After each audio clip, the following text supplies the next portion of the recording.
I don't know how much fun it was helping with the legal issues with this conference. Seems like everyone wanted it shut down. So thank you for that introduction. My name is Umar, Sheikh, and some of you have heard me before, and some of you are brand new faces. And so I'll give you a little bit of a background on what we do as a firm and how we're fighting COVID mandates and litigation against some of the largest companies in the world. Back in 2012, I started a fight against the mandatory flu vaccinations that came in British Columbia. It took us, thank you. It took us all the way up until 2019 to win that case and get rid of flu vaccine mandates for healthcare workers in BC.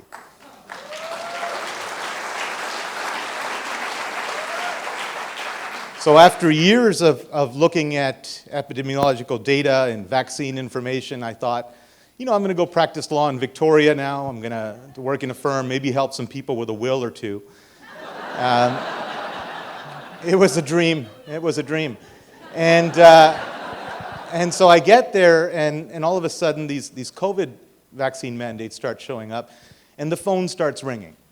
Right? Now this is an interesting experience because there's thousands of people calling. Like, it was non-stop, and I was at this small firm out here in Victoria, just down the street from here.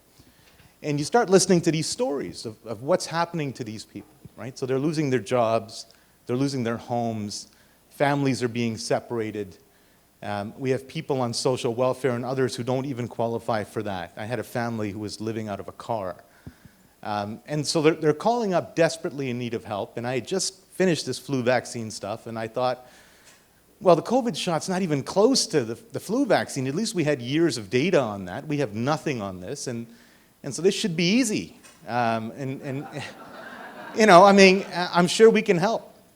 So I went to the senior partner at that firm at the time and said, look, I'm going to take on some of these public servants and healthcare workers, and I'm going to try and do this COVID litigation. And he said, yeah, that's fine, you can do that, but you can't bring them in the office in the daytime, and they have to come in at night, and you can meet with them there. So I quit, and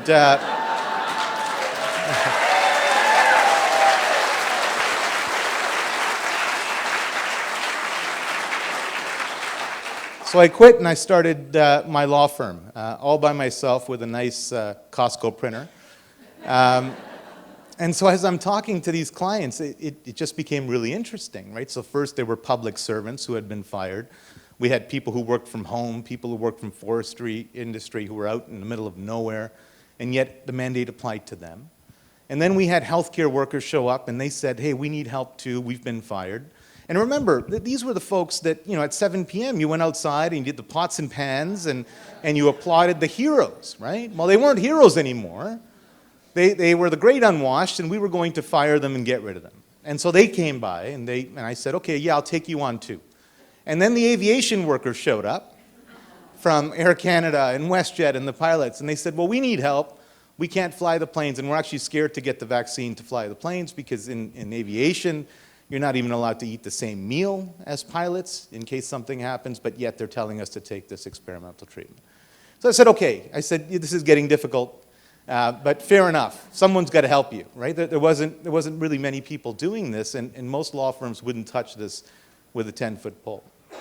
And so we took them on, and then I'll never forget this call. I thought, at that time I started drafting, and I thought, okay, we have a reasonable chance of success. I just need to get in front of the court.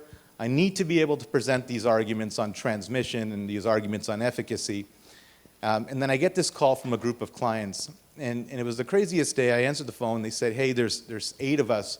We've all been fired, and we're looking for a consultation. I said, okay, where do you work? And they said, we work at the Supreme Court of Canada.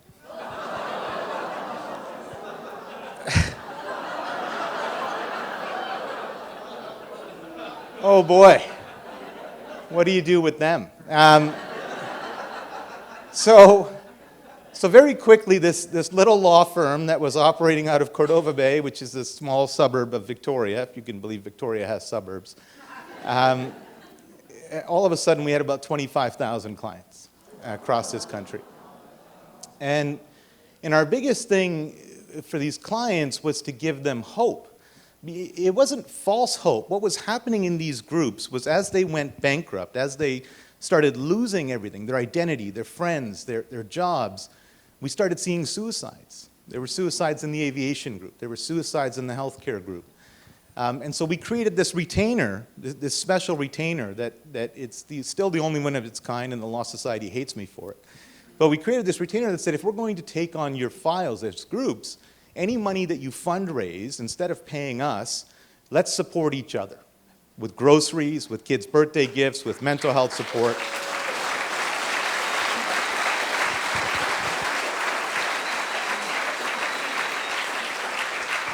And I said, after you do that, if there's money left over to fight the government, who has unlimited money and unlimited lawyers, you can pay us, but until you've taken care of yourselves, because there was no EI, there was no assistance, there was nothing.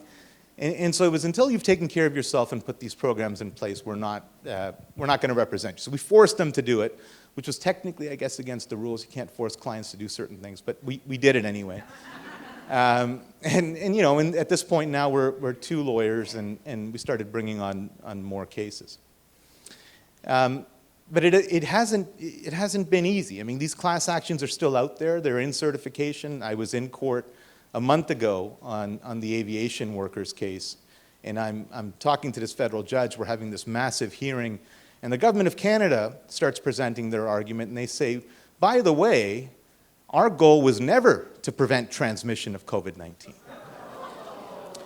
And I stood up and I said, are you serious, right? I mean, have you heard your prime minister? No, it wasn't to prevent that. It was for absenteeism. And I said, okay, I said, so Mr. Justice, they said it's for absenteeism, yet they fired thousands of people.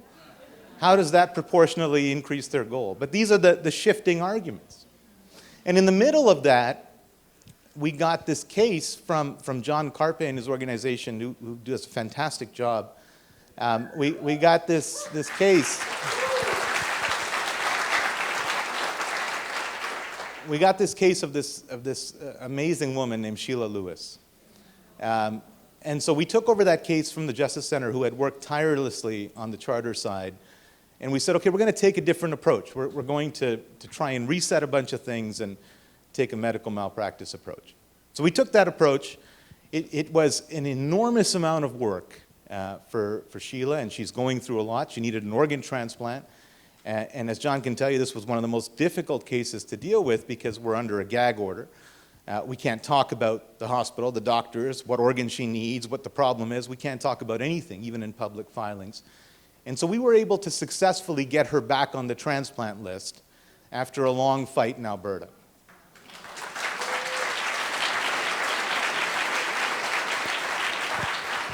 The problem with that, this is a bit emotional, the problem with that is she used to call me Umar. I don't know why, that was her favorite way to pronounce my name, but the problem with that was as soon as she got back in hospital, within 1 week, Sheila Lewis passed away. And it was devastating to all of us who knew her and worked on her file. And so we said, okay, we've taken a hit, let's keep going. And then we get contacted by this father named Dan Hartman. And his son, Sean Hartman, was 17 years old. He was a hockey player, perfectly healthy young man. And 33 days post-injection, the family found the body next to his bed upstairs, and he was gone. And so we sat there with this case, and we knew what it would take to take this on. And there was all of this nonsense out there that you can't sue Pfizer. They're immune. Everyone was telling me, and I was like, okay, let's find out if they're immune. And so we formulated a lawsuit against biotech in Germany and against Pfizer US and Pfizer Canada, and filed that for wrongful death and negligence against them on behalf of Sean Hartman, who had died. That lawsuit was the only one, and is the only one in North America against Pfizer that's currently in place that actually has a chance of getting discovery out of Pfizer. The US granted Pfizer immunity. Canada did not. And so I was able to exploit that hole.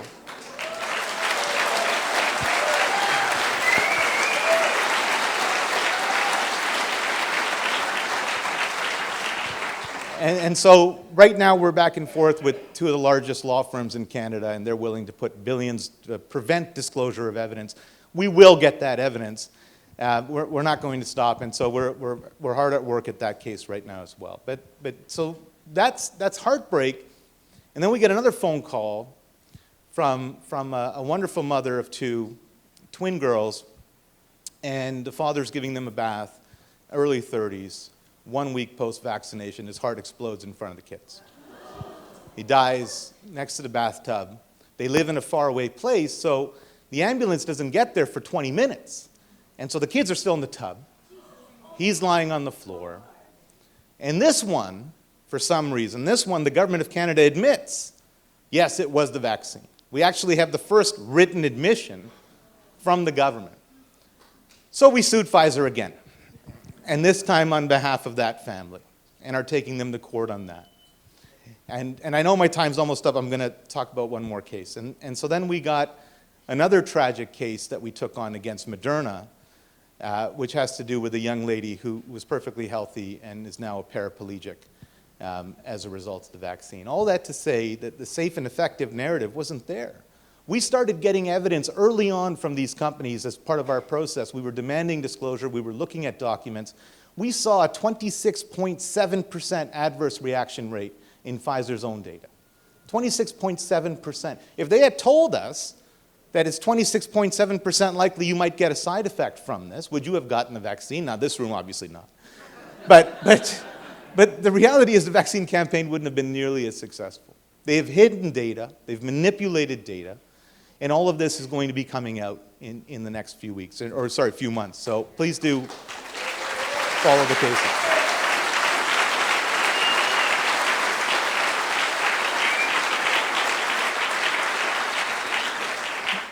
Now, the only other thing I would say, and I'm rushing just because of time, I want to keep the time at the conference, they've split me into 2 days. So I am here tomorrow, and I'll be giving a much more in-depth talk about some of the things we're dealing with in the Online Harms Act. But I wanted to give you a bit of a primer, get in front of you, and thank you all for being here.